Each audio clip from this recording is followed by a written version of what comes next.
Welcome to the video 3 of the series Don't Be Fooled by Fools.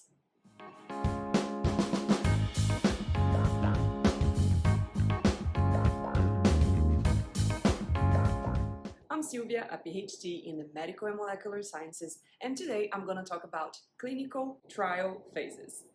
To ensure the safety and efficacy of the treatment being trialed, clinical trials are performed in stages or phases from 0 to 4, depending on what is for and where the clinical trial is taking place. The basis for conducting clinical trials sequentially is that the results of prior studies should influence the plan of later studies. I'm in Australia, so I'll give you the protocol from the Australian Therapeutics Goods Administration. Phase 0. After extensive laboratory testing, this could be the first time a drug is tested in humans. It could be something like microdosing on 10 to 15 people to gather preliminary data for safety and effectiveness. These are performed in healthy volunteers to see if a person who is well could show any concerning side effects. Phase 0 has been introduced to assist in eliminating ineffective products early in the development process. Phase 1. Phase 1 can start after Phase 0 or directly from laboratory testing, skipping Phase 0. And again, the drug is tested in a small group of healthy volunteers from 10 to 100 people. The aim of these trials is to find out how safe the medicine is, whether or not people's physiology and biochemistry is negatively affected, or, in other words, how well it is tolerated. Typically, these trials are very short and very tightly controlled with a high degree of monitoring of participants.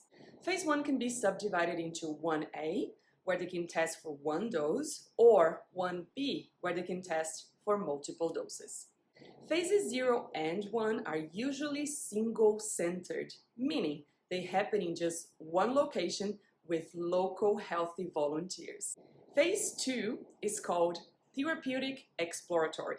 Once a drug has been successfully trialed in a Phase 1 study, it is then tested again in a bigger number of patients who have the targeted disease that the drug is being developed to treat. The aim of Phase 2 trials is to ensure that the drug can actually treat the disease and also to assess the base dose to administer to patients. These trials are typically short, involving 100 to 300 patients, and are closely supervised and monitored. It can also be subdivided into Phase 2A to explore therapeutic dose range and 2B, where they determine the optimal dose regimen. When a Phase 2 clinical trial shows that the drug has potential benefits and the benefits outweigh any negative side effects, the drug is then tested in a Phase 3 trial. So pay attention here. There might be side effects shown during Phase 2 trials, but if the benefits outweigh the risks, then the drug moves on to Phase 3. And yes, people can die from treatment in Phase 2 or have lifelong negative effects due to the treatment being tested, and the trial will not be stopped. Investigators are protected by something called acceptable levels of risk of death, serious illness, and serious injury. So unless there is evidence of unacceptable risk of death or serious injuries and illness, the trial will continue and the drug may well end up being commercialized. Now, I don't want you to go ballistic over this because there are a lot of safeguards along the way and rules that have to be respected, such as negative side effects or deaths have to be reported and properly dealt with. But I do want you to understand that this is the reality and I want you to be informed. When people enroll in clinical trials, they are also aware of the risks. So just keep that in mind as well. Phase 3.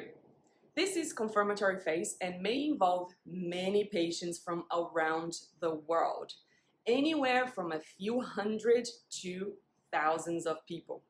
So this is a big trial involving many different populations. The aim of Phase 3 is to show that the new drug is effective for the treatment of a medical condition and safe to use worldwide.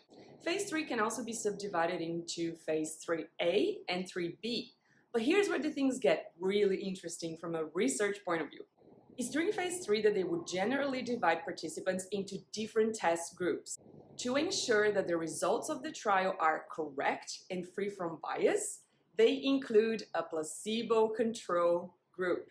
And neither the patient nor the clinician applying the treatment know what they are given, if the placebo or the drug.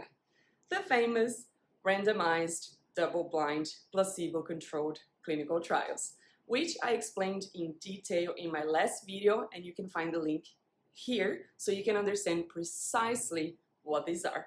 Both groups of patients are closely monitored for a longer period of time this time, from a couple of months to even a couple of years. So the scientific analysis can be done to determine if the drug is effective, which I also explained how that's done in my last video that I'm going to link here again for you guys. Now, Phase 4. This is the therapeutic use phase. So thousands and thousands of people are already using the drug, and they use this phase to do post-marketing surveillance and also to resolve treatment uncertainties that might have come up during the previous phases. Many things happen here. Number 1, they monitor safety in real-world populations.